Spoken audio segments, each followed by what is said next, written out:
Hello friends, तो आज हम पढ़ेंगे generation and conduction of nerve impulse. बड़ा समझने वाला टॉपिक है। तो एनसीईआरटी से पहले हम एनसीईआरटी से पढ़ेंगे और फिर प्रीवियस ईयर क्वेश्चंस देखेंगे। तो देखते हैं। हमें पता है कि न्यूरॉन्स एक्साइटेबल सेल्स होते हैं और क्योंकि उनकी मेम्ब्रेन पोलराइज्ड होती है। मेम्ब्रेन पोलराइज्ड क्यों होती है? क्योंकि उनमें आयन चैनल्स प्रेजेंट होते हैं न्यूरोनल मेम्ब्रेन में, जो कि सिलेक्टिवली परमिएबल होती है डिफरेंट आयंस के लिए। अब यहाँ पे ध्यान रखना कि सिलेक्टिवली परमिएबल है, सेमी परमिएबल नहीं है। हमने सेमी परमिएबल कहाँ पढ़ा था?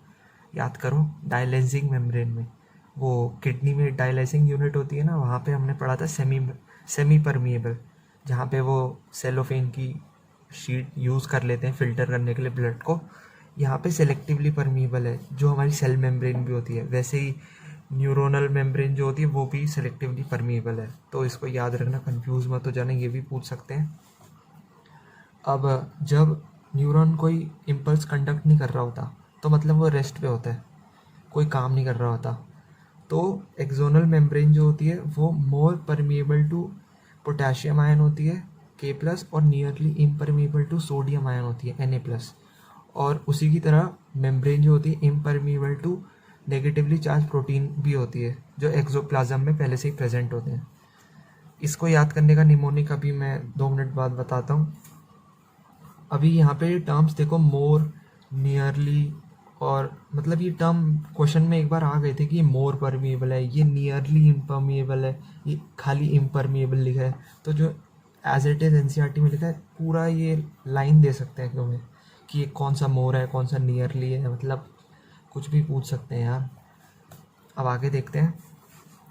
जो एक्सोप्लाज्म होता है, मतलब जैसे साइटोप्लाज्म होता है वैसे ही एक्सॉन के अंदर का axoplasm inside the axon contain high concentration of K+ and negatively charge protein and low concentration of Na+। मतलब एक्सोप्लाज्म के अंदर, मतलब एक्सॉन के अंदर की तरफ K+ ज़्यादा होगा और नेगेटिवली चार्ज प्रोटीन ज़्यादा होंगे, और बाहर की तरफ Na+ ज़्यादा होगा। यहाँ पे यही लिखा है। तो अंदर बाहर अलग अलग चीज़ें हैं तो कॉन्सेंट्रेशन ग्रेडियंट बन जाता है। तो ये जो कॉन्सेंट्रेशन आयनिक ग्रेडियंट बना है उसको कौन मेंटेन करता है? एक्टिव, वो sodium potassium pump active transport की मदद से। एक्टिव ट्रांसपोर्ट क्या होता है? Against the concentration gradient. ये हमने ट्रांसपोर्ट वाले चैप्टर में पढ़ा था। तो ये सोडियम पोटेशियम पंप करता क्या है? 3 Na+ आउटवर्ड भेजता है और 2K+ इनटू द सेल भेजता है। ये भी बड़ी इंपॉर्टेंट लाइन है कि अंदर कितना जाता है बाहर कितना जाता है। तो बाहर की तरफ 3 Na+ जा रहे हैं और 2K+ अंदर की तरफ आ रहे हैं। तो इससे क्या होता है कि जो आउटर सरफेस है एक्सोप्लाज्म के बाहर का, जिसको हम एक्स्ट्रा सेल्यूलर फ्लूइड भी बोलते हैं, वो पॉजिटिवली चार्ज हो जाता है। और जो मतलब एक्सोप्लाज्म के अंदर वाला है ICF, इनर सेल्यूलर फ्लूइड, वो नेगेटिवली चार्ज हो जाता है, क्योंकि वहाँ पे थोड़े से K+ होते हैं और नेगेटिवली चार्ज प्रोटीन बहुत ज़्यादा होते हैं, और बाहर की तरफ Na+ ज़्यादा होते हैं। तो बाहर पॉजिटिव अंदर नेगेटिव, ठीक है। अब ये लाइन भी याद रख लो कि NAK pump require ATP to transport ion, क्योंकि एक्टिव ट्रांसपोर्ट है, एक्टिव में ATP तो यूज़ होता ही है। तो NAK pump require ATP to transport ion while individual Na+ and K+ ion channel not require ATP। ठीक है, इतना याद रख लो। अभी तक हमने पढ़ा है कि बाहर Na+ ज़्यादा होता है, अंदर K+ और प्रोटीन ज़्यादा होते हैं, जिससे अंदर की तरफ नेगेटिवली चार्ज, बाहर की तरफ पॉजिटिवली चार्ज। अभी हम डायग्राम पे बाद में आते हैं, पहले ये देख लेते हैं। तो बाहर पॉजिटिव अंदर negative, therefore membrane get polarized. तो the electrical potential difference across the resting plasma membrane is called resting potential. बस पोटेंशियल डिफरेंस जो बना है कि बाहर पॉजिटिव है अंदर नेगेटिव है, उसको रेस्टिंग मेम्ब्रेन पोटेंशियल कह रहे हैं, बस और कुछ नहीं। अब मैकेनिज्म देखते हैं कि जब एक स्टिमुलस अप्लाई होती है साइट ए पे, यहाँ पे जैसे एक स्टिमुलस आई, हमें पता है कि न्यूरॉन सेल्फ एक्साइटेबल होता है, सेल बॉडी जो है खुद ही से वो बना लेती है, एक्साइट करती है जिससे इंफॉर्मेशन पास हो। तो वैसे ही जैसे ए पे हमारी कोई वो आई, ए पे हमारी कोई स्टिमुलस आई, तो क्या होगा?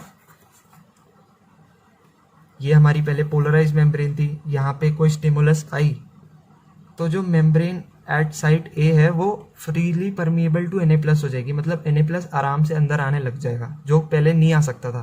पहले तो नियरली इम्परमिएबल थी ना, हमने पढ़ा था, तो पर जैसी स्टिमुलस आई ये फ्रीली परमिएबल टू Na+ हो गई।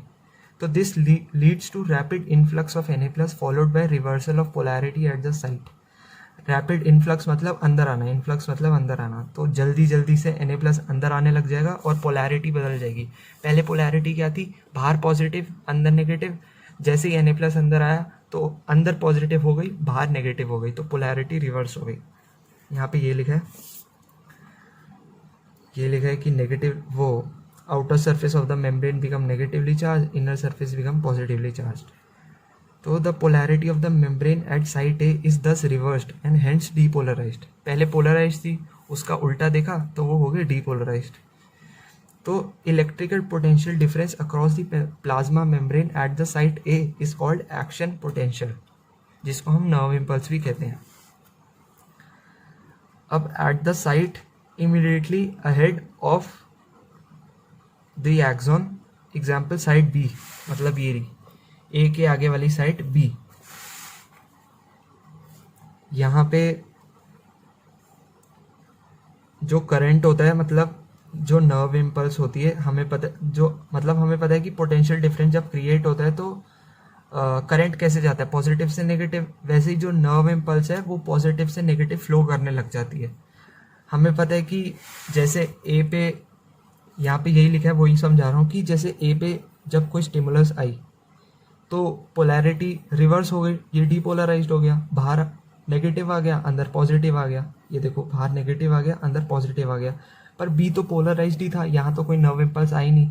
बी में तो रेस्टिंग पोटेंशियल जैसे ही पोटेंशियल डिफरेंस था, बाहर पॉजिटिव अंदर नेगेटिव, तो अंदर पॉजिटिव से नेगेटिव, या मतलब ए से बी जा रही है और बाहर की तरफ पॉजिटिव से नेगेटिव बी से ए जा रही है। तो यहाँ पे यही लिखा है कि as a result a current flows on in the inner surface from site A to B, on the outer surface current flows from site B to A to complete a circuit of current flow। मतलब ऐसा पूरा एक, ये देखो close circuit बन गया ना, तो मतलब पूरा सर्किट कंप्लीट हो गया। यही काम होता है, वही करंट इलेक्ट्रिसिटी वाला हो गया। तो hence the polarity at the site is reversed and the action potential is generated at B। तो जो पहले A पे रिवर्स हो गई थी पोटेंशियल, अब वो B पे पोटेंशियल रिवर्स हो जाएगी। ऐसे आगे जाते जाते सबके रिवर्स करते करते नर्व इम्पल्स आगे चली जाएगी साइनेप्टिक नॉब की तरफ, और फिर वो दूसरे न्यूरॉन में चली जाएगी। ऐसे ट्रांसफ़र हो जाएगा पूरा हमारा नर्व इम्पल्स। तो thus the impulse action potential generated at site A arrives at site B. The sequence is repeated along the length of the axon and consequently the impulse is conducted. अब the rise in stimulus induced permeability to Na+ is extremely short lived। इसका मतलब जो Na+ हमारा अंदर घुस गया था चालाकी से, वो थोड़ी देर के लिए ही आया था, एकदम से, मतलब थोड़ी देर के लिए आया। It is quickly followed by the rise in permeability to K+। मतलब वो थोड़ी देर के लिए अंदर आया, एकदम से K+ बाहर जाने लगा, तो एकदम से quickly followed by the rise in permeability to K+। Within a fraction of second, K+ diffuses outside the membrane and restores the resting potential of the membrane at the site of excitation, and the fiber become once more responsive to the further stimulation। इसका मतलब ये है, ये मैंने summary में लिखा है, आप भी लिख लेना बुक की साइड में, कि जब पोलराइज्ड होता है तो अंदर नेगेटिवली चार्ज होता है, बाहर पॉजिटिवली चार्ज होता है, ठीक है। फिर कोई नर्व इम्पल्स आती है, जैसे पॉइंट ए पे नर्व इम्पल्स आई, तो फिर जो पॉइंट ए हुआ वो डीपोलराइज हो गया, मतलब इसका उल्टा हो गया, वाइस वर्सा। अंदर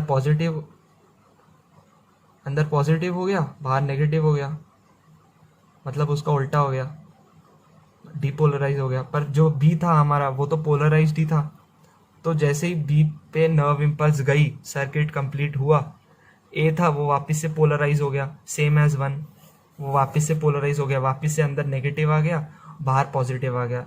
मतलब शुरू में क्या हुआ था, शुरू में रेस्टिंग पोटेंशियल थी, अंदर नेगेटिव था, बाहर पॉजिटिव था। फिर क्या हुआ, Na+ अंदर आया तो अंदर पॉजिटिव, बाहर नेगेटिव। फिर क्या हुआ, K+ बाहर गया तो क्या हुआ, अंदर नेगेटिव, बाहर पॉजिटिव वापस से। तो वापस से पोलराइज्ड हो गया, वापस से नॉर्मल कंडीशन आ गई, जिससे वो वापस से नर्व इम्पल्स कंडक्ट कर सके। तो यही लिखा है कि पोलराइज स्टेट पर अगर स्टिमुलस मिलेगी तभी पल्स चलेगी, अगर डीपोलराइज स्टेट में स्टिमुलस मिलेगी तो न्यूरॉन काम नहीं करेगा। मतलब यहाँ पे वो पोलराइज स्टेट पे था ना, अंदर नेगेटिव बाहर पॉजिटिव, यहाँ पे नर्व इम्पल्स मिली तभी न्यूरॉन काम किया। पर अगर ये डीपोलराइज स्टेट में होता, बाहर नेगेटिव अंदर पॉजिटिव, तो नर्व इम्पल्स आती तो ये काम नहीं करता। तो यही लिखा है। अब शॉर्टकट एक तो ये याद रख लेना कि स्टार्टिंग में रेस्टिंग में क्या होता है कि अंदर नेगेटिव होता है, बाहर पॉजिटिव होता है। फिर क्या होता है, Na+ अंदर आने लग जाता है, बहुत, जो कि बहुत शॉर्ट लिव्ड होता है। तो फिर क्या हो जाता है, अंदर पॉजिटिव बाहर नेगेटिव। उसके बाद क्या होता है, रीपोलराइजेशन, K+ बाहर जाने लग जाता है, तो वापस से अंदर नेगेटिव बाहर पॉजिटिव। ये याद रखना। और एक और है कि at rest Na+ and negatively charge protein are non permeable. इसको याद कैसे रखें, NNN, Na+ negatively charge protein non permeable, and potassium permeable, P, ऐसे आराम से याद रख लेना। और तो कुछ है नहीं। तो जैसे ही नर्व इम्पल्स आएगी वो यहाँ साइनेप्टिक नॉक पे पहुँचेगी, ये साइनेप्टिक वेसिकल्स को धक्का देगी, वो ये प्री साइनेप्टिक मेम्ब्रेन पे जाके टूट जाएंगे, ये न्यूरोट्रांसमीटर जैसे एसिटाइल कोलिन निकाल देंगे, सिनेप्टिक क्लेफ्ट में चले जाएंगे। फिर ये जो पोस्ट सिनेप्टिक मेम्ब्रेन में जो रिसेप्टर लगे हैं उनसे कनेक्ट हो जाएंगे। फिर जो नर्व इम्पल्स है वो दूसरे न्यूरॉन के डेंड्राइट में चली जाएगी, फिर वो एक्सॉन में चली जाएगी, ऐसे पूरी ट्रांसफर हो जाएगी बस। और मतलब इतनी थ्योरी समझ आ जानी चाहिए आपको, कुछ तो भेजे में घुसा होगा। अब हम डिस्कस करते हैं प्रीवियस ईयर क्वेश्चन, जो बहुत थोड़े हैं, आसान है, कर लोगे आप। अब हम देखते हैं ये प्रीवियस ईयर क्वेश्चंस। एक ये 2011 का, when a neuron is in resting state that is not conducting any impulse the axonal membrane is, हमने पढ़ा था कि ये मोर नियरली आ सकता है, तो देख लो, आसान है। More permeable to K+, nearly impermeable to Na+, NNPP, आसान। ये क्वेश्चन,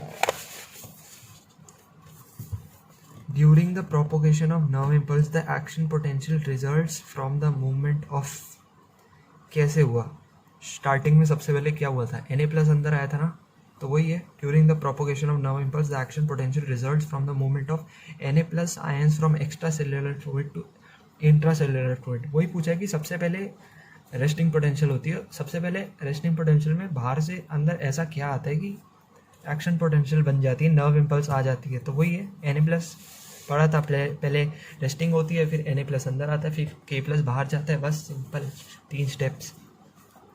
फिर ये 25th question, during the transmission of nerve impulse through a nerve fibre the potential on the inner side of the plasma membrane has which type of electric charge.